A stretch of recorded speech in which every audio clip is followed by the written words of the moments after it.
Ya Allah. Terus bagaimana hubungan dengan anak saya yang sekolah di pesantren, Pak? Ini mau Assalamualaikum nanya, Nabi Muhammad sallallahu alaihi wasallam yang panjang.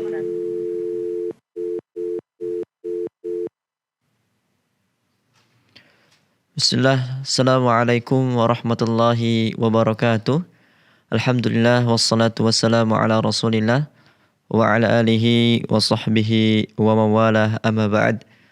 Para pemirsa Fatwa TV dan pendengar radio dimanapun Anda berada, apa kabar semuanya? Dan tentunya kami berharap para pemirsa selalu dalam keadaan baik, selalu dalam lindungan Allah Subhanahu wa taala, dan semoga Allah Subhanahu wa taala selalu memberikan hidayah dan taufik kepada para pemirsa agar tentunya banyak beribadah di bulan suci Ramadan ini. Dan alhamdulillah senang sekali kembali kita berjumpa dalam program live interaktif Fatwa TV, keimanan, doa dan zikir bersama guru kita Ustaz Dr. Muhammad Nur Ihsan hafizahullahu taala, yang beliau ini merupakan salah satu anggota dari Dewan Fatwa Perhimpunan Al-Irsyad. Kemudian salam dan salam semoga selalu tercurahkan kepada suri tauladan kita Rasul tercinta Nabi Muhammad sallallahu alaihi wasallam.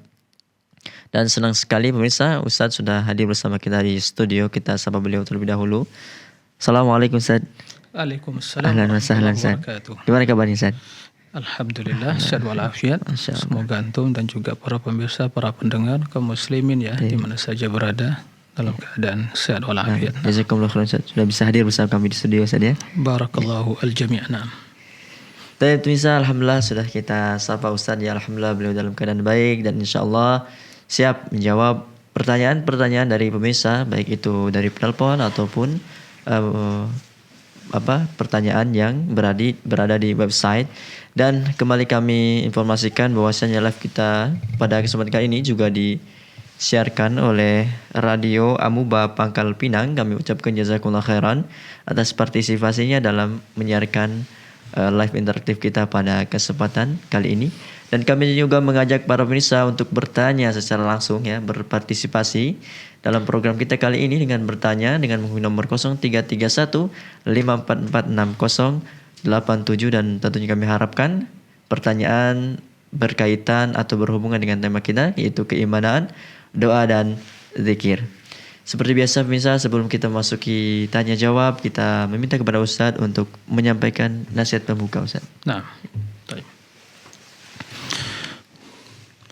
Bismillahirrahmanirrahim. Assalamualaikum warahmatullahi wabarakatuh. Alhamdulillah wassalatu wassalamu ala Rasulillah wa ala alihi wa sahbihi wa man wala wa la haula wa la quwata illa billah. Para pemirsa dan juga para pendengar rahimakumullah jami'an. Subhanallah. Hari demi hari kita lewati di bulan yang penuh berkah ini. Ternyata kita telah masuk pada 10 terakhir. Tentu ini adalah hari-hari, bahkan malam-malamnya adalah yang sangat menentukan keberhasilan dan kesuksesan kita semua. Di dalam hadis Rasulullah sallallahu alaihi wasallam ditanya oleh Aisyah radhiyallahu anha, "Ya Rasulullah, apa yang harus aku ucapkan tatkala menjumpai malam Lailatul Qadar?" Maka Nabi sallallahu alaihi wasallam mengajarkan kepadanya sebuah doa yang wajib bagi orang-orang yang ingin meraih kebaikan untuk menghafalnya dan memperbanyak mengucapkan, berdoa kepada Allah, terutama di malam-malam 10 terakhir, dan secara istimewa lagi di malam-malam ganjil. Doanya kata Nabi SAW, quli Allahumma innaka afuun tuhibbul afwa fa'fu anni. Allahumma innaka afuun tuhibbul afwa fa'fu anni. Ya Allah, sesungguhnya Engkau adalah yang maha afuun, pemaaf. Fa'fu anni, maka maafkanlah aku. Naam, kita sangat banyak dosa kita, kesalahan, kekurangan. Maka kita sangat membutuhkan kemaafan Allah Subhanahu wa taala. Agar Allah mengampuni dosa-dosa kita semua, agar Allah menerima taubat dan keampunan kita, maka kita sangat membutuhkan kemaafan Allah Subhanahu wa taala. Barang siapa yang dimaafkan oleh Allah Subhanahu wa taala, sungguh dia menjadi hamba yang beruntung, hamba yang sukses, terutama di bulan yang penuh berkah ini. Maka para pemirsa, kaum muslimin dan muslimat, ya, perbanyaklah di malam-malam 10 terakhir ini, ya, untuk mengucapkan doa yang disampaikan tadi, yaitu Allahumma innaka afuwun tuhibbul afwa fa'fu anni. Kemudian cukup hanya redaksi yang disampaikan tadi, Allahumma innaka afuwun. Ya, itu redaksi yang sahih. Adapun tambahan yang kita dengar dari sebagian kaum muslimin mengucapkan Allahumma innaka afuwun karimun, ada kalimat karimun, yaitu yang maha mulia, itu tidak terdapat dalam riwayat hadisnya. Jadi tidak perlu ditambah, cukup apa yang diajarkan Rasul sallallahu alaihi wasallam kepada Aisyah, Allahumma innaka afuwun tuhibbul afwa fa'fu anni. Semoga Allah memaafkan kita semua, memberikan kekuatan, taufik dan hidayah kepada kita semua untuk memaksimalkan, ya, meningkatkan ketakwaan di dalam menyempurnakan sisa-sisa hari dan malam-malam hari di bulan yang penuh berkah ini. Demikian.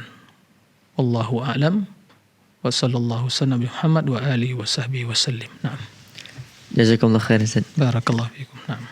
Demikianlah para pemirsa Fatwa TV dan pendengar radio dimanapun Anda berada, nasihat pembuka dari Ustaz. Semoga apa yang beliau sampaikan bermanfaat untuk kita semua, dan kembali kami mengajak di pagi yang insya Allah berkah ini, pemirsa, untuk bertanya secara langsung, berpartisipasi, bertanya dengan menghubungi nomor 0331 544 6087, 0331 544 6087, dan tentunya kami harapkan pertanyaan berkaitan dengan tema kita pada kesempatan kali ini, keimanan, doa dan zikir. Tapi Ustaz, langsung kita bacakan pertanyaan yang sudah masuk. Assalamualaikum warahmatullahi wabarakatuh Ustaz. Ini pertanyaan dari Bu Putri di Banten.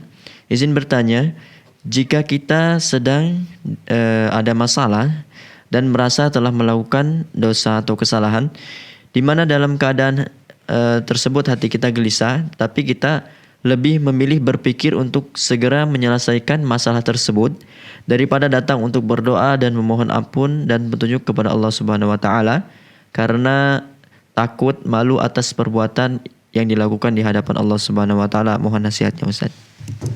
Baik. Ya, subhanallah. Pertanyaan ini sedikit aneh ya. Sedikit aneh Ustaz. Iya, seperti subhanallah. Malu di hadapan Allah untuk, ya, mengutarakan problem dan permasalahan yang dihadapi, terutama disebabkan oleh, ya, perbuatan dosa dan maksiat yang mendatangkan kegelisahan dan kegundahan tadi. Subhanallah. Kemudian seorang hamba, ya, berusaha mencari solusi,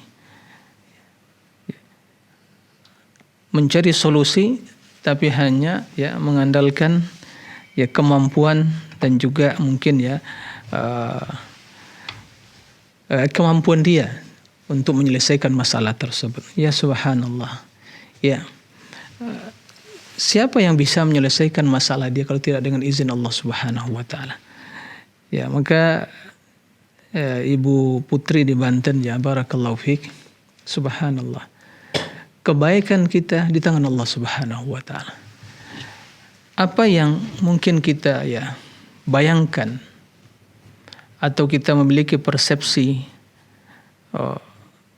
dan keyakinan bahwa saya bisa menyelesaikan permasalahan problematika hidup, ya, berbagai, apalagi dalam hal-hal yang seperti masalah kegelisahan, karena kegelisahan itu berkaitan dengan masalah hati, ya, efek dari perbuatan dosa, perilaku dan sikap gitu, ya. Nah, maka dalam hal ini jangan kita mengandalkan kemampuan, kepintaran, ya, keahlian, keilmuan kita. Tatkala hal itu kita lakukan, kita tidak akan bisa menyelesaikan dan kita tidak akan bisa menemukan solusi dan jawaban yang tepat terhadap permasalahan hidup kita. Karena tatkala itu kita tidak mendapatkan pertolongan. Kita merasa sombong. Ya, enggak butuh kepada Allah. Nah, seorang hamba bila dibiarkan oleh Allah menyelesaikan permasalahan dengan sendiri tanpa bimbingan, itu namanya khudlan. Khudlan itu ya dibiarkan. Tidak dihiraukan, dibiarkan. Nah, adapun seorang hamba yang mendapatkan taufik, bimbingan, petunjuk, itu namanya at-taufiqu, dibimbing oleh Allah. Maka barang siapa yang dibimbing oleh Allah, maka dia akan selamat. Maka tinggalkan ya perasaan yang seperti ini, ya persepsi seperti ini jelas keliru. Ya, apapun yang terjadi, ya semua disebabkan dosa dan kesalahan kita. Maka kemana kita mengadu? Minta kepada Allah bimbingan. Ya. Naam, kita malu tatkala berbuat dosa. Tapi tatkala terjerumus membuat dosa, tidak usah malu minta keampunan kepada Allah. Allah mengetahui. Ya, mengetahui si fulan berbuat dosa, melakukan dosa sekecil apapun.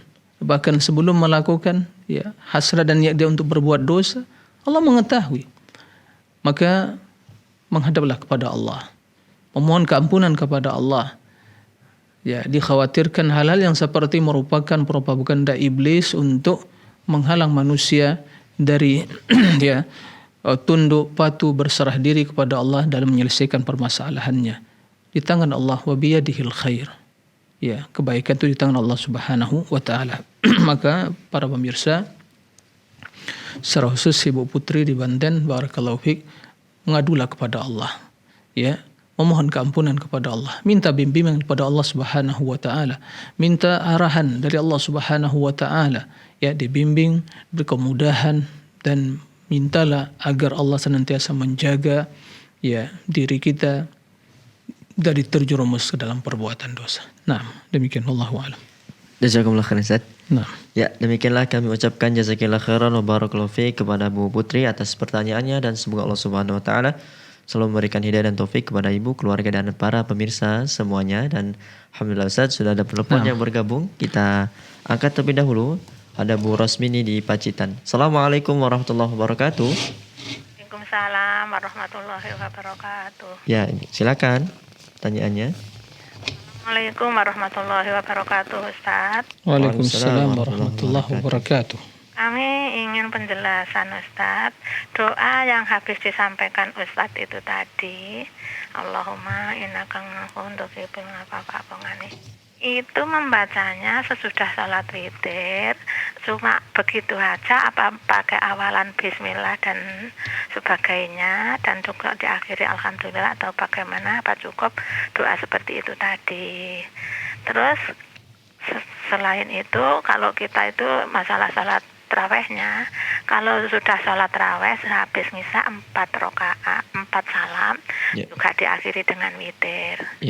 Tapi kalau ingin menambah sholat di waktu-waktu sepertiga malam yang terakhir, itu bagaimana niatnya? Apa kita diperbolehkan? Apa kan tidak ada hadis yang sahih yang menambah seperti itu. Tapi ada juga yang supaya kita itu diperbanyak sholat qiyamul lailnya itu seperti malam yang terakhir, juga doa-doanya. Itu bagaimana Ustaz mengamalkannya? Karena saya kurang sekali dalam ilmu agamanya, maka saya itu mikir nanti jangan-jangan menambah-nambah, kan tidak boleh menambah-nambah. Juga dianjurkan itu bagaimana cara mengamalkannya, Ustaz? Terima kasih jawabannya. Jazakumullah khairan. Assalamualaikum warahmatullahi wabarakatuh. Waalaikumsalam warahmatullahi wabarakatuh. Nah, ya, terima kasih kepada Ibu Rosmini, barakallahu fiik, atas pertanyaannya. Luar biasa ya, sangat antusias sekali dan semangat untuk senantiasa beribadah, beramal ya sesuai dengan bimbingan Rasulullah sallallahu alaihi wasallam. Dan semangat ini harus terus dipertahankan dan dipupuk ya, dan ini harus yang kita miliki. Kendati mungkin amalan kita tidak seberapa ya, amalan kita sangat terbatas dan sangat sedikit. Kita ini lebih banyak malasnya ya, lebih sedikit amal ibadahnya. qiraatul Qur'annya, zikirnya, dan ibadah-ibadah yang lainnya, mungkin khusyuknya, Allahu a'lam ya. Semoga Allah mengampuni dan maafkan kesalahan kita semua. Tapi semangat yang kita miliki, kita berusaha kendati terbatas ya, sangat sedikit, tapi kita senantiasa memiliki semangat untuk ya melaksanakan ibadah sesuai bimbingan Rasulullah SAW. Ini hal yang luar biasa ya. Tayyib. Terima kasih kepada Ibu Rasmini, barakallahu fi atas pertanyaannya. Doa yang kita sampaikan tadi, ya Allahumma innaka afuwun tuhibbul afwa fa'fu anni. Kapan dibaca? Ya, tidak ada waktu yang khusus ya di malam Lailatul Qadar. Terutama di malam-malam khusus, memperbanyak, terutama di sepertiga malam terakhir, ya. Karena disitulah waktu yang paling utama dan mulia, ya. Turunnya Allah ke langit bumi, ya, kemudian malam-malam ganjil yang disebutkan Nabi, situ sangat kemungkinan besar bahwa Lailatul Qadar itu di malam ganjil, ya. Kendati 10 terakhir ini harus kita maksimalkan, ya. Maka perbanyak mengucapkan doa tersebut, ya, mau selesai sholat tarawih, mau sholat witir, ya. Kemudian setelah itu mungkin dia membaca Al-Quran dulu, kemudian henti sejenak, dia ingin berdoa, mungkin memuji Allah, dia panjatkan doa yang seperti ini. Kemudian begitu nanti sepertiga malam terakhir, dia bangun lagi, ya. Kalau juga tidak dia sholat, dia mungkin baca Al-Quran, kemudian di salat-salat tersebut ya dia berdoa, silakan. Kemudian di waktu ya sholat, dia mengucapkan doa tersebut di waktu sujud, ya mungkin dia qiyamul lail atau mungkin menambah sholat malamnya, maka tidak ada masalah, silakan memperbanyak, ya, perbanyak ucapkan doa tersebut. Bahkan kalaupun dia mungkin ada suatu hajat, mungkin dia keluar untuk keperluan dari rumah, dia berjalan untuk mendapatkan sesuatu, dan perjalanan ini dia bisa mengucapkan doa tersebut, Allahumma innaka afuwun tuhibbul afwa fa'fu anni. Nah, jadi ini yang dilakukan. Bagi mereka yang mungkin karena mungkin ada uzur syar'i seperti mungkin ya haid atau mungkin yang sejenisnya atau mungkin sakit tidak bisa, dia bisa dalam kondisi berbaring, dia bisa berdoa, ya, seperti itu. Jadi silakan perbanyak doa tersebut. Nah, kemudian masalah solat tadi, solat tarawih. Nah, apakah intinya bolehkah menambah gitu ya? Secara hukum tidak ada masalah. Kendati ya dalam hadis yang diriwayatkan oleh hadisnya sahih yang dia ceritakan oleh Aisyah bahwa Nabi itu tidak lebih solatnya 8 rakaat, 11 rakaat, ya. Dengan witirnya itu di setiap malam seperti itu, di Ramadan atau di luar Ramadan. Tapi kita harus mengetahui bagaimana panjangnya bacaan Nabi sallallahu alaihi wasallam dan indah dan baiknya solat beliau, sehingga ya Aisyah tidak bisa ya menceritakan bagaimana keindahan dan kebaikan dan panjangnya solat Nabi sallallahu alaihi wasallam. Maka dalam hal ini, bagi yang mungkin menghafal Al-Quran dan dia bisa memperpanjang bacaan, ya, memperpanjang bacaan, maka mungkin lebih baik dia mencukupkan 11 rakaat saja. Nah, tapi jika tidak, nah, maka tidak ada masalah. Dia menambah rakaatnya, jumlahnya, sehingga demikian juga ya bertambah semakin banyak rakaatnya sesuai dengan dia hafalan dia terhadap Al-Quran tadi, maka semakin banyak juga dia bisa membaca, maka tidak ada masalah. Akan tetapi jika dia telah witir di awal waktu atau setelah dia melaksanakan sholat tarawih di awal waktu, maka dia tidak witir lagi di penghujung malam, cukup hanya mungkin sholat saja, ya. Tapi jika seandainya belum witir, maka lebih baik ditunda dulu. Jika seandainya dia ingin menambah lagi di penghujung malam, ya seperti itu. Nah, jika tidak itu dilakukan, maka dia perbanyak baca Al-Quran, ya. Kemudian setelah itu ya berdoa, beristighfar, memohon keampunan kepada Allah Subhanahu wa taala. Jadi intinya tidak ada masalah menambah lebih dari 11 rakaat tadi, tapi yang perlu diperhatikan tata cara sholat tadi. Ya, tata cara sholat tadi. Jangan karena ingin banyak tapi tidak ada perhatikan khusyuknya. Sebagian kita perhatikan, sebagian kaum muslimin sangat disayangkan. Dia 20 rakaat tapi ingin selesai dalam setengah jam. Itu apa yang dibaca? Setengah jam. Akan mungkin ada yang mungkin 1/4 jam selesai. Ada yang juga kita mendengar ya diinformasikan sebelumnya yang tercepat ya pemecah rekor sedunia tercepat dalam pelaksanaan sholat tarawih yaitu 20 rakaat mungkin selesai 7 menit. Ini sholat yang bagaimana seperti ini? Maka ini kesempatan untuk kita memperbaiki ibadah, mendekatkan kepada Allah, maka perhatikanlah kualitasnya, bukan sekedar kuantitasnya. Nah, demikian Allahu a'lam. Baik Ustaz, jazakumullah khair Ustaz. Ya. Demikianlah kami ucapkan jazakallah khairan wa barakallahu fiik kepada Ibu Rosmini di Pacitan atas pertanyaannya, dan semoga Allah Subhanahu wa taala selalu memberikan hidayah dan taufik kepada ibu, keluarga dan para pemirsa semuanya. Dan alhamdulillah Ustaz, kembali kita angkat telepon yang sudah bergabung. Ada Pak Sumanto di Surabaya. Assalamualaikum warahmatullahi wabarakatuh. Assalamualaikum Pak Sumanto. Waalaikumsalam warahmatullahi. Ya, silakan Bapak.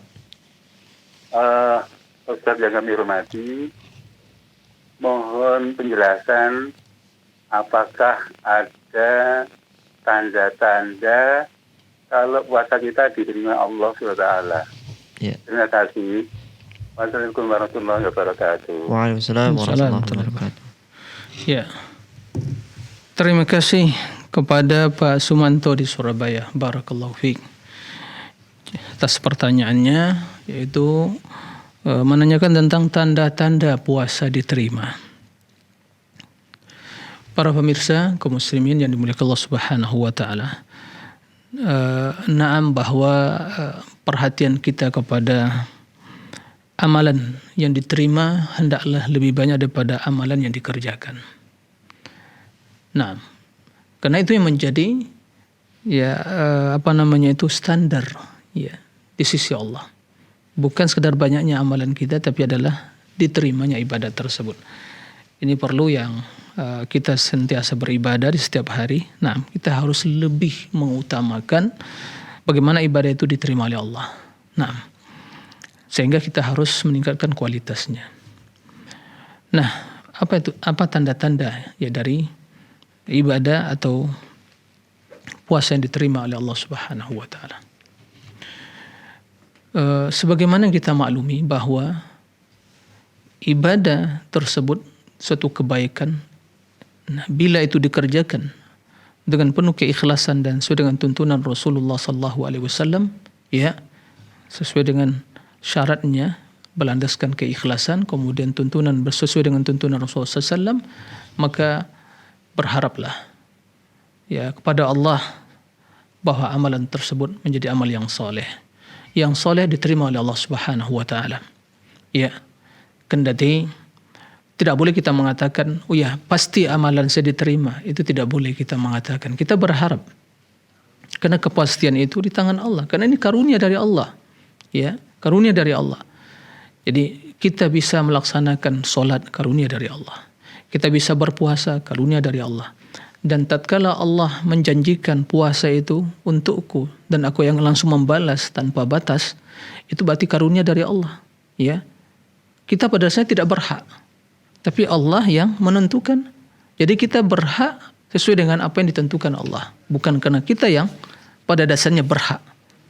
Ya, karena kita tidak memiliki apa-apa. Semua karunia dari Allah. Ya, bisa beribadah karunia dari Allah. Pahala yang janjikan karunia dari Allah. Nanti pahala tersebut atau ibadah tersebut menjadi sebab masuk surga, karunia dan rahmat dari Allah. Ya. Karena pada dasarnya ibadah kita tidak bermanfaat bagi Allah. Puasa kita tidak bermanfaat bagi Allah. Kalau umat manusia tidak berpuasa, Allah tetap maha kaya, maha terpuji. Allah maha pemaaf. Ya. Seperti itu. Jika mereka taat semuanya, tidak akan mengurangi juga perbenaran Allah. Diberikan semuanya kebaikan. Nah, maka tanda-tandanya di antara ya indikator amalan tersebut diterima bahwa kondisi seseorang setelah beramal, ya tentunya tadi yang pertama tanda sebelum melakukan atau tatkala melakukan harus ikhlas karena Allah dan sesuai dengan tuntunan Rasulullah SAW. Kemudian setelah beramal, ya di antara indikator yang disebutkan oleh para ulama bahwa kondisi dan keberadaan dia setelah beramal itu lebih baik, ya lebih baik dari sebelumnya, dan terus ya semangat untuk continue di dalam beramal. Ya. Kenapa demikian? Karena kebaikan itu akan melahirkan kebaikan. Nah, seperti begitu juga sebaliknya, kejahatan akan menimbulkan kejahatan yang lain. Nah, ini diantara. Oleh karena itu, bisa diperhatikan seorang setelah beramal, apakah terus dia pertahankan amal ibadah tersebut, bertambah kebaikannya, atau malah semakin berkurang, atau mungkin makin terjerumus dalam perbuatan dosa dan maksiat, waliyazubillah. Maka diantara indikatornya adalah seorang terus bertambah semangat untuk beramal setelah melakukan kebaikan yang pertama. Nah, ini. Kemudian juga di antara hal disebutkan oleh para ulama bahwa terdapat dalam hati itu insyirah, kegembiraan, kesenangan, kelapangan, merasakan suatu kegembiraan dan semangat untuk terus melakukan ketaatan tadi. Seperti itu. Jadi ada perubahan yang dia rasakan dalam dirinya. Dan itu masing-masing merasakan hal itu sebagai bukti bahwa iman itu bertambah. Nah, tapi bila melakukan kebaikan, ternyata setelah itu tidak ada di hati kecintaan dalam kebaikan, ini pertanda jangan-jangan amalan itu ditolak oleh Allah Subhanahu wa taala. Nah, semoga apa yang kita lakukan diterima oleh Allah Subhanahu wa taala, dan teruslah berdoa Yang penting tugas kita penuhi syaratnya, dilakukan sesuai dengan tuntunan Rasulullah. Saya ulangi, tugas kita perbaiki niat, ikhlaskan ibadah kepada Allah, kemudian semangat mengikuti Rasulullah SAW, maka Allah menjanjikan akan diterima, akan diberikan pahala kepadanya. Bala man aslama wajhahu lillahi wa huwa muhsin falahu ajruhu inda rabbih wala khaufun alaihi wa lahum yahzanun.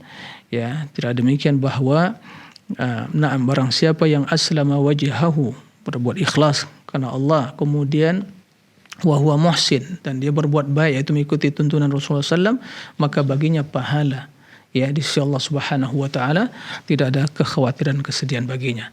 Nah, Rasul mengatakan man amila amalan laisa alaihi amruna fahuwa raddun. Barang siapa yang melakukan amalan yang tidak sesuai dengan sunnah kami, tertolak. Artinya apa? Kalau sesuai dengan sunnah diterima oleh Allah Subhanahu wa taala. Tidak sesuai dengan sunnah ditolak. Nah, seperti itu. Nah, demikian, wallahu a'lam. Jazakumullah khairan Ustaz. Demikianlah Pak Sumanto jawaban dari Ustaz, semoga bermanfaat dan semoga Allah Subhanahu wa taala selalu memberikan hidayah dan taufik kepada Bapak, keluarga dan para pemirsa semuanya. Dan alhamdulillah kembali kita angkat penelpon yang sudah bergabung Ustaz. Ada Ibu hamba Allah di Sambas, Kalimantan Barat. Assalamualaikum warahmatullahi wabarakatuh. Waalaikumsalam Pak Ustaz. Nah, silakan Ibu. Saya ingin bertanya Pak Ustaz mengenai sholat tarawih kan di bulan Ramadan. Apakah tahajud juga ada? Ya, cukup Ibu. Makasih Pak Ustaz. Nah. Assalamualaikum. Waalaikumsalam warahmatullahi wabarakatuh. Terima kasih kepada Ibu yang berada di Sambas Sambas ini Kalimantan Nah, baik, barakallahu fiik atas pertanyaannya. Jadi ada di dalam Ramadan ini salat tarawih. Kemudian apa juga ada istilah tahajud Tahajud itu kenapa dinamakan tahajud? Karena biasanya salat tahajud itu dilakukan sepertiga malam terakhir, karena sebelumnya seorang tidur dulu, kemudian dia bangun. Jadi bangun dari itu tahajud. Kemudian dia iringi dengan melaksanakan salat. Ya minal laili wa minal laili fatahajjad bihi nafilatan lak. Jadi minal lail, dari sebagian malam. Nah, yang terutama adalah sepertiga malam terakhir. Maka dinamakan tahajud. Dan atau dinamakan qiyamul lail, qiyamul lail, bangun di malam hari, artinya menghidupkan malam tersebut dengan ibadah. Nah, kemudian di selain bulan Ramadan kita mengenal tahajud atau qiyamul lail. Kan tapi di bulan Ramadan itu istilahnya lebih familiar adalah tarawih, salat tarawih. Karena sebagaimana tentu penamaan tarawih itu bukan dari Rasul sallallahu alaihi wasallam, akan tapi dari para ulama, karena sesuai dengan kondisi sahabat dahulunya bagaimana mereka sholat, panjang sekali sholatnya, kemudian begitu selesai 4 rakaat 2 salam tadi mereka istirahat dulu, istirahah. Nah, karena panjang bacaannya dan juga solat yang penuh dengan kekhusyukan, ya, bukan seperti solat kita kebanyakan di zaman sekarang ini, ya ingin banyak jumlahnya tapi ya tidak diperhatikan tata cara dan kaifiyahnya, ingin cepat selesainya. Ini masalah kita, ingin banyak, ingin cepat selesainya, ya, ingin banyak tapi ingin cepat selesainya. Ya. Kalau Rasul SAW 11 rakaat tapi begitu panjang. Begitu juga dulu Ubay bin Ka'ab yang diperintahkan oleh Umar bin Khattab salat tarawih mengimami kaum muslimin di Madinah, Masjid Nabawi, dikumpulkan panjang sekali sampai mereka bergantung atau berpegang pada tongkat. Nah, begitu panjang sekali. Maka begitu selesai ya 4 rakaat, ya 2 rakaat tadi mereka istirahat. Maka lanjutkan lagi. Kemudian baca lagi bacaan yang panjang. Kemudian berhenti, kemudian setelah itu witir, makan tarawih. Jadi ada ya kesempatan waktu untuk bisa istirahat sejenak untuk melanjutkan bacaan, makan tarawih. Jadi intinya tetap ya itu solat malam ya di Ramadan, qiyamul lail, lebih familiar namanya solat malam seperti itu. Maka tatkala Umar bin Khattab radhiyallahu anhu ya melihat kaum muslimin berjamaah di belakang Ubay bin Ka'ab, maka beliau mengatakan bahwa waktu yang akan atau di malam hari ya apa yang kalian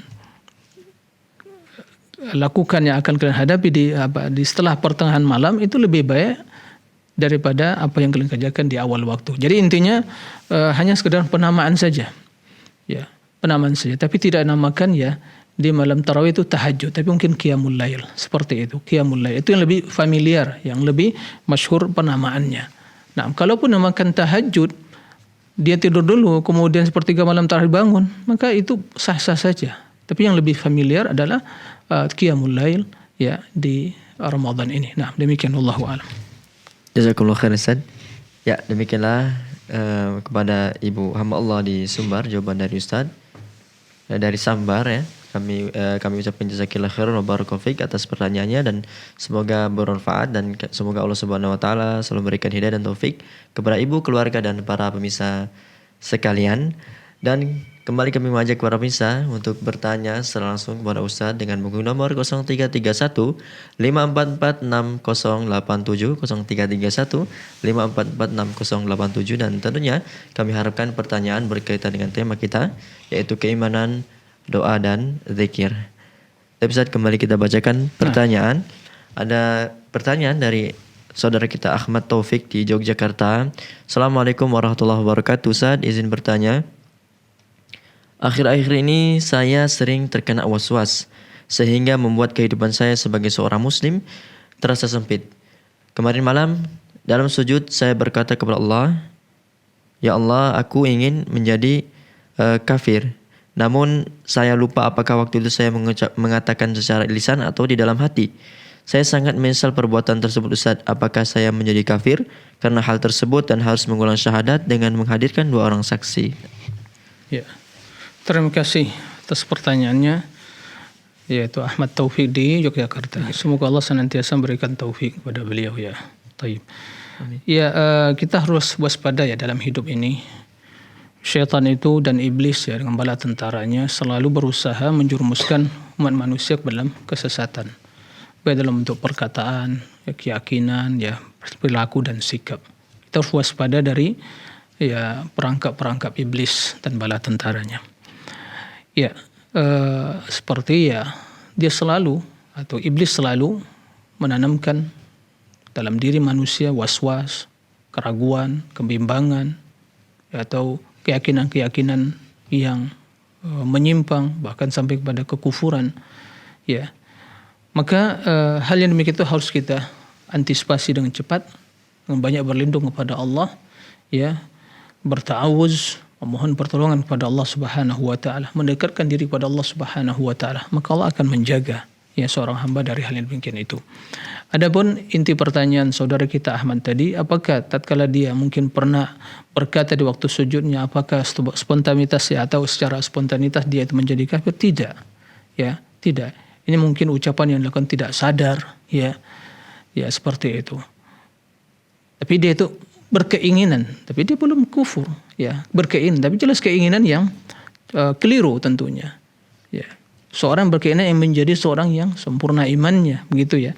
Maka dia tidak sampai terjun kepada perbuatan kufur, cukupnya bertaubat kepada Allah, menyesali perbuatan tersebut, perkataan tersebut, berbanyak istighfar, ya, mengucapkan la ilaha illallah, kemudian beribadah kepada Allah, memohon perlindungan, ya, dari godaan syaitan, terus beribadah dan penuh keikhlasan, memahami makna tauhid, ya, belajar akan pentingnya tauhid, konsekuensi dari tauhid, konsekuensi dari la ilaha illallah, mempelajari juga tentang hal-hal yang akan bisa membatalkan keislaman, baik dalam bentuk perkataan atau perbuatan, ya, atau keyakinan yang akan dengan nawaqidul Islam, ya, pembatal-pembatal keislaman, itu dipelajari agar kita waspada, tidak terjerumus dalam hal-hal yang akan bisa membatalkan keislaman. Di zaman sekarang ini banyak, ya, hal-hal yang muncul, pernyataan, sikap, bahkan berbagai bentuk keyakinan, ya, yang akan bisa membatalkan keislaman. Kalau Islam telah batal, iman telah yasirna, apa arti hidup ini? Gak ada bedanya kita dari yang berkaki empat itu, dan di neraka waliyazubillah, di akhirat kelak waliyazubillah, ya, menjadi waquduhun nas wal hijarah, ya, bahan bakarnya, ya, yaitu neraka waliyazubillah. Maka kaum muslimin pada kesempatan kali ini, ya, kita semua mari saling menasihati, mari kita belajar tentang tauhid, tentang akidah yang benar. Ada perkataan-perkataan yang bisa menjerumuskan dalam kekufuran. Ada perbuatan-perbuatan yang akan bisa menjerumuskan kekufuran, ya, dan juga keyakinan. Maka itu kita harus waspadai. Nah, jadi inti pertanyaannya tidak, ya, spontanitas dia kufur, tapi hanya bertaubat kepada Allah, ya, mempelajari tauhid, meningkatkan keimanan, dan berlindung kepada Allah dari godaan syaitan, godaan iblis yang selalu berusaha menjerumuskan manusia ke dalam, ya, kekufuran atau kemaksiatan. Nah, demikian, wallahu a'lam. Jazakumullah khair Ustaz. Ya, demikianlah kepada Bapak Ahmad Taufik di Yogyakarta, dan semoga Allah Subhanahu wa taala selalu memberikan hidayah dan taufik kepada Bapak, keluarga, dan para pemirsa semuanya. Dan Ustaz, kembali kita angkat penelpon dari Ibu Rosmini. Masyaallah, ini semangat sekali dalam bertanya Ustaz, ya. Kita kembali angkat Bu Rosmini. Assalamualaikum warahmatullahi wabarakatuh. Waalaikumsalam warahmatullahi wabarakatuh. Ya, bagaimana Ibu? Ya, mohon maaf. Assalamualaikum warahmatullahi wabarakatuh, Ustaz. Waalaikumsalam warahmatullahi wabarakatuh. Yang ingin saya tanyakan, selain doa tersebut, apa bisa tambah doa yang lain? Apa bisa apa enggak? Karena saya sangat ingin sekali beribadah ke Makkah, dan saya sudah daftar sudah 7 kali. Karena berhubung ini bulan puasa, ketika malam yang terakhir, insya Allah doa-doa kita akan dikabulkan. Ini ada doa yang supaya bisa ke sana, insya Allah dengan pertolongan Allah. Ini apa boleh apa enggak? Kalau dibaca, saya Ustaz, ya. Yang pertama itu membaca Al-Fatihah. Membaca apa, Bu? Al-Fatihah. Al-Fatihah. Terus yang kedua membaca sholawat kepada Nabi. Terus selanjutnya Allahumma balighna makata wal madinata li adai nusukina wa li ziyarati haramika wa karami habibika nabiyina sayyidina Muhammadin Rasulullah walang musro mangarohati wa salamati. Allahumma rizukna taqwa wal istiqomah wa husnul khotimah, itu 3 kali.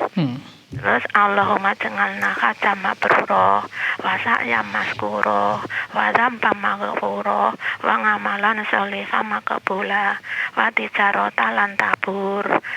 Rabbana atina fid dunya hasanah wa fil akhirati hasanah wa qina adzabannar. Wassallallahu ala sayyidina Muhammadin walhamdulillahirabbil alamin. Diakhiri dengan Al-Fatihah. Itu bisa saya amalkan, karena saya sangat ingin sekali beribadah ke sana, Ustaz. Terima kasih jawabannya, saya khairkan. Assalamualaikum warahmatullahi wabarakatuh. Waalaikumsalam warahmatullahi wabarakatuh. Nah, terima kasih kepada Ibu, ya, Rosmini. Mungkin juga mewakili para pemirsa yang lain, ya. Nah, ya, siapa yang tidak rindu dan tidak, ya, berkeinginan untuk datang ke Mekah beribadah, baik itu musim haji atau melaksanakan haji atau umrah, ya, semua itu pasti, ya, ada dalam hati dan jiwa kaum muslimin. Nah, tayyib. Semoga Allah memudahkan kepada kita semua, terutama Ibu Rosmini yang bertanya dan juga para pemirsa yang lainnya untuk bisa datang ke tanah suci dalam rangka beribadah ke Makkah dalam keadaan umroh atau haji, kemudian ke Madinah untuk beribadah di Masjid Nabawi, untuk beribadah di Masjid Nabawi. Jadi bukan untuk ziarah kubur Nabi, ya, untuk beribadah di Masjid Nabawi. Karena barang siapa tidak boleh meniatkan datang ke Madinah hanya karena ziarah kubur Nabi, nggak boleh. Ya, tidak ada tuntunannya. Tapi beribadah di Masjid Nabi, karena beribadah di sana sungguh besar kemuliaan dan keutamaannya.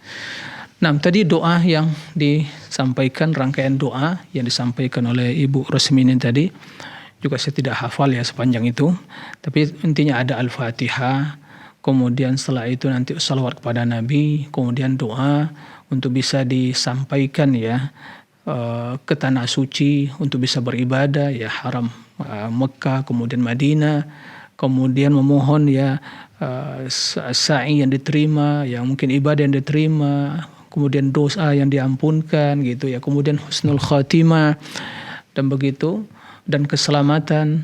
Itu inti yang disampaikan tadi. Kemudian setelah itu tutup lagi dengan ya salawat, kemudian Al-Fatihah. Nah, apakah ada rangkaian doa seperti itu? Ya, kalau secara tuntunan, secara hukum asli tidak ada rangkaian seperti itu. Ya, tidak ada rangkaian harus mungkin Al-Fatihah sekian kali, kemudian diakhiri dengan Al-Fatihah, kemudian harus baca salawat. Tidak. Tapi jika seorang ingin berdoa, ya silakan memuji Allah. Naam, Al-Fatihah terdapat puji-pujian di dalamnya. Kemudian bersalawat, kemudian berdoa. Ya, Allahumma balik Makkah wal Madinah, Allahumma misalnya balik ila Makkah wal Madinah li ibadati wa lil hajj, uktub li wa fiq li lil haji wal umrah. Ya, Allah berikan taufik padaku untuk bisa datang ke tanah suci untuk beribadah. Tidak ada masalah. Mau dengan bahasa Indonesia, mau bahasa ya Arab, dengan bahasa Jawa, terserah bahasa kita masing-masing. Mohon kepada Allah Subhanahu wa taala. Tapi tidak ada seperti ya rangkaian doa yang seperti tadi. Kalau itu yang mungkin silakan. Kalau itu memang baik, ya Allah peliharalah kami. Ya Allah selamatkanlah kami. Ya Allah berikan ya husnul khatimah, beri kekuatan untuk beribadah, beri kesempatan untuk beribadah di tanah suci, haji atau umrah, ya, untuk bisa berziarah ke Makkah untuk beribadah, berziarah ke Masjid Nabawi untuk beribadah, ya. Kemudian terimalah ibadah kami, ya.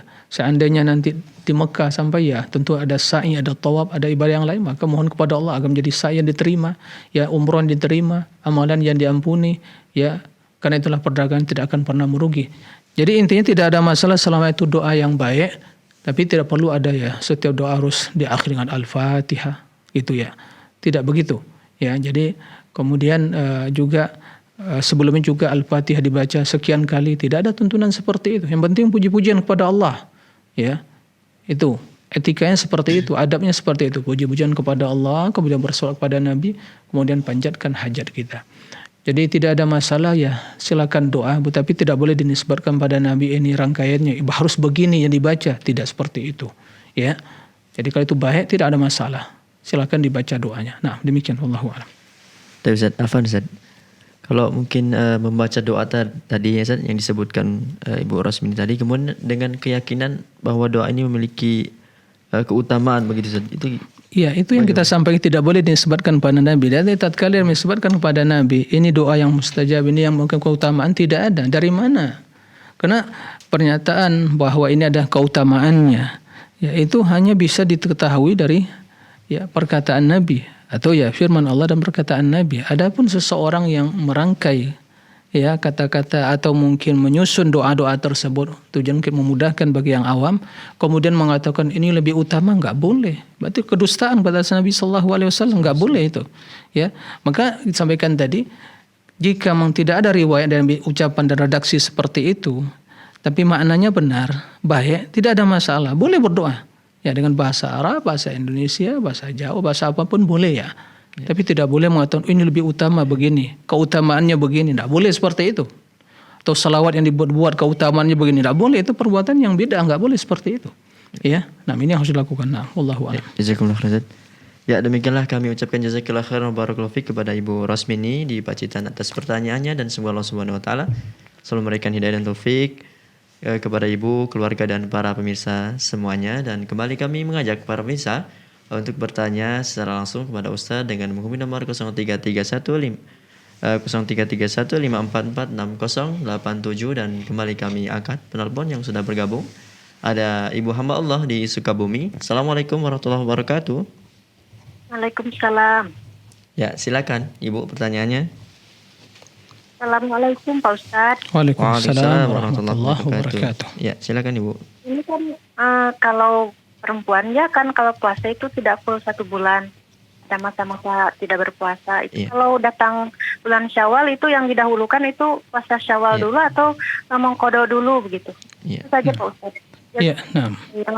Assalamualaikum warahmatullahi wabarakatuh. Oh, iya. Waalaikumsalam warahmatullahi wabarakatuh. Ya, terima kasih kepada Ibu di Sukabumi. Jadi jika seorang yang mungkin berbuka di bulan puasa karena uzur gitu ya, karena sakit atau mungkin wanita mungkin ya karena datang bulan atau mungkin karena yang safar. Nah, begitu datang bulan Syawal, apakah yang didahulukan? Ya, menyempurnakan puasa wajib tersebut atau boleh melaksanakan puasa Syawal 6 hari, kemudian setelah itu baru dia ya melaksanakan atau mengqadha puasa tersebut. Ini terdapat perbedaan di kalangan para ulama ya. Terdapat perbedaan ya. Jujur bahwa ada perbedaan di kalangan para ulama. Ada yang mengatakan yang dilakukan yang wajib dulu. Begitu. Kenapa? Karena Nabi SAW mengatakan man shama ramadhana ya na'am thumma atba'ahu 6 min Syawal faka'annama shama ad-dahra kullah. Siapa yang puasa Ramadan, berarti Ramadan ya, puasa Ramadan secara sempurna. Ramadan tak diucapkan Ramadan berarti ya 30 hari atau 29 hari. Kemudian diikuti dengan 6 hari di bulan Syawal. Maka seolah dia itu berpuasa setahun penuh. Ya, setahun penuh. Ada yang mengatakan, maka di sini kata para ulama bahwa berarti puasa Ramadan dulu dilengkapi. Nah, maka jika mungkin belum lengkap, maka jangan memulai Syawal dulu. Nah, melengkapi dulu baru setelah itu Syawal.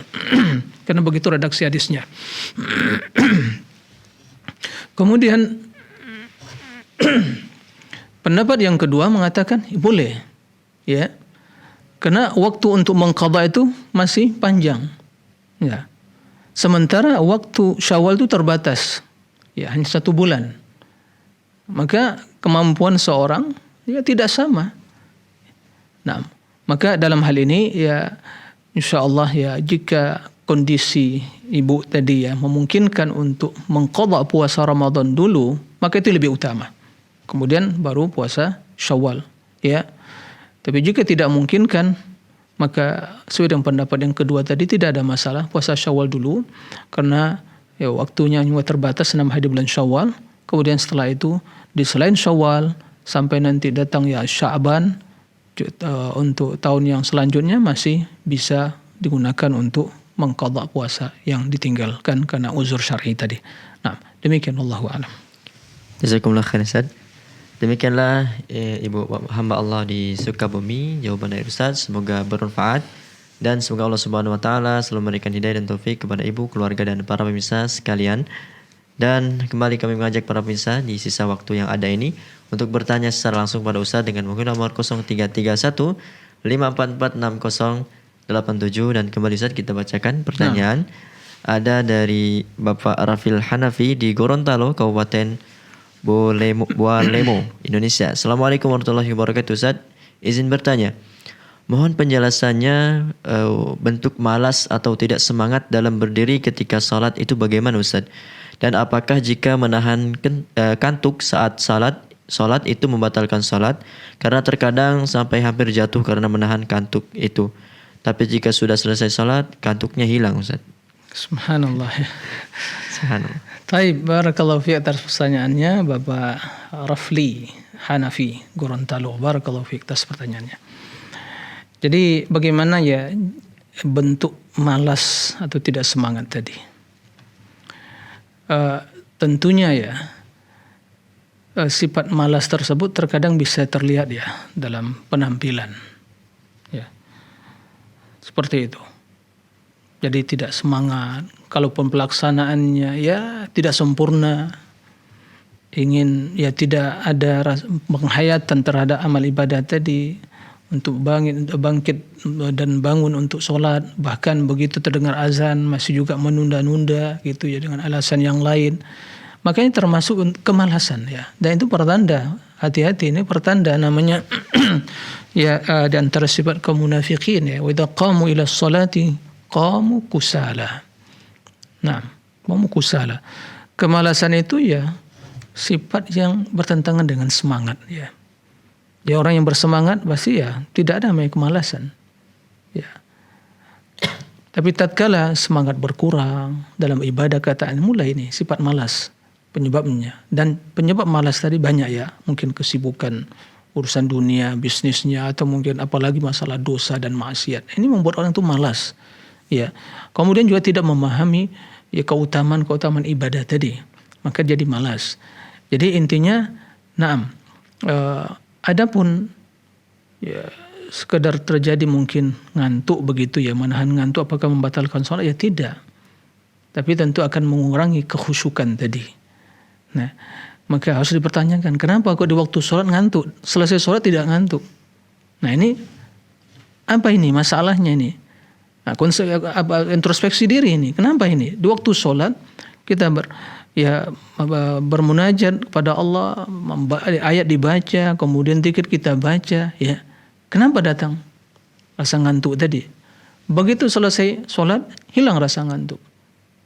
Maka perlu kita bertanya, introspeksi diri, ada apa ini? Nah, mungkin waktu sholat, ya, kita tidak menghayati apa yang dibaca, ya. Kemudian juga, ya, sholat bukan seperti sholat yang katakan Nabi sholli ka'annaka sholata muwaddi'in. Sholatlah seperti sholat orang yang akan berpisah dengan dunia ini. Seperti itu.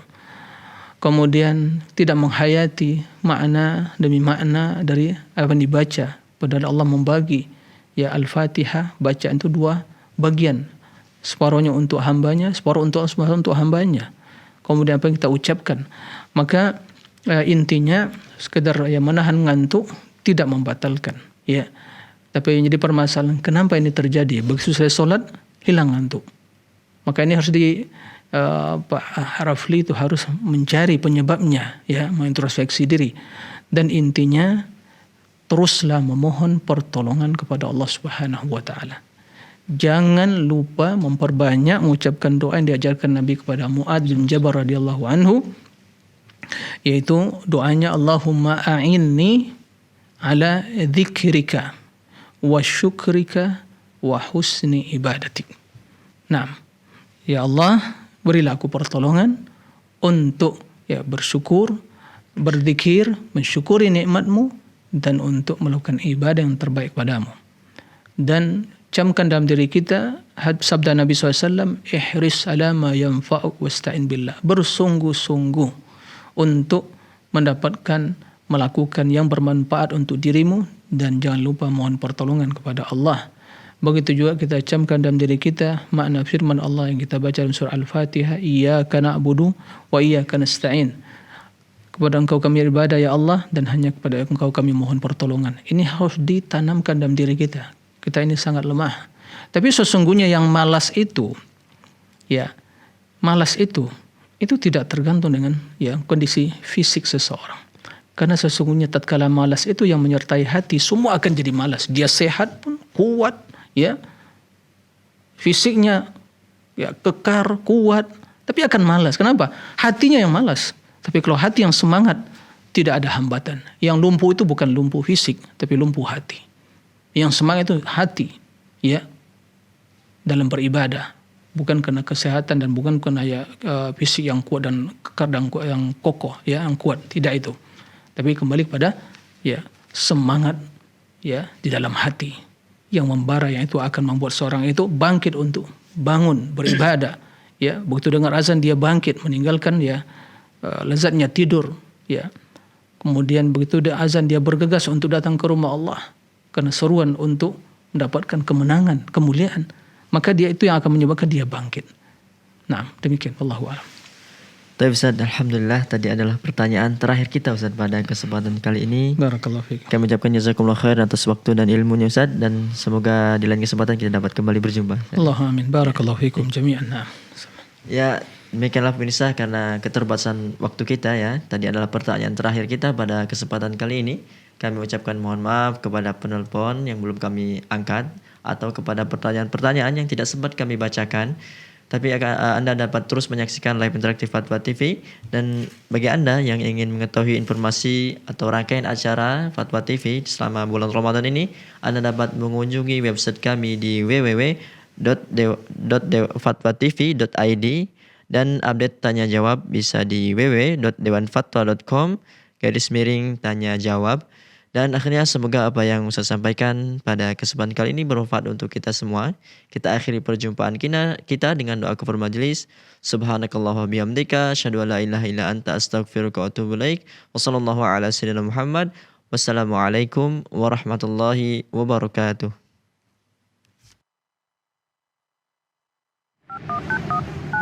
Ya Allah. Terus bagaimana hubungan dengan anak saya yang sekolah di pesantren? Ini mau nanya Muhammad sallallahu alaihi wasallam yang panjang.